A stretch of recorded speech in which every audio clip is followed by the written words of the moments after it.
আমি জানি আপনাদের অভিনন্দন এবং সংগ্রামী সালাম। আপনারা জানেন আমরা একটি তরুণের দল। এই দল কেন সৃষ্টি হলো, কি কারণে সৃষ্টি হলো, কারা সৃষ্টি করলো? এই তরুণরা দল করতে চায় নাই। এই তরুণরা একটি ফ্যাসিস্ট সরকারকে ক্ষমতাচ্যুত করে একটি অন্তর্বর্তীকালীন সরকারকে তারা ক্ষমতা দিয়েছে। কারণ অন্তর্বর্তী সরকার জনগণের সুযোগ সুবিধাগুলা তারা দিয়ে দিবে, কিন্তু দেখা যাচ্ছে অন্তর্বর্তীকালীন সরকার সঠিকভাবে এই কাজটা করতেছে না। একটি দল, অলিখিত দল, যারা ক্ষমতায় আসে নাই, তারা ক্ষমতায় এসে তারা বিভিন্ন মত সৃষ্টি করেছে, যার জন্য আমাদের ছেলেরা এনসিপি করেছে।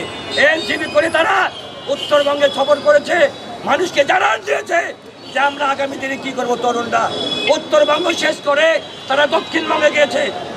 দক্ষিণবঙ্গে সব জায়গায় সফলভাবে পদযাত্রায় সফল হয়েছে। একটি জায়গায় সেটা কোথায়? ফ্যাসিস্ট সরকারের নিজস্ব বাড়ি, নিজস্ব জন্মস্থান গোপালগঞ্জ। আমাদের ছেলেরা, আমাদের তরুণরা, আমাদের নেতারা কোনো অরাজকতা সৃষ্টি করে নাই। তারা গায়ে পড়ে পুলিশের গায়ে পুলিশের ভ্যান নষ্ট করেছে। এরা কারা? এরা বাংলাদেশের সন্ত্রাসী। এরা বাংলাদেশের সন্ত্রাসী।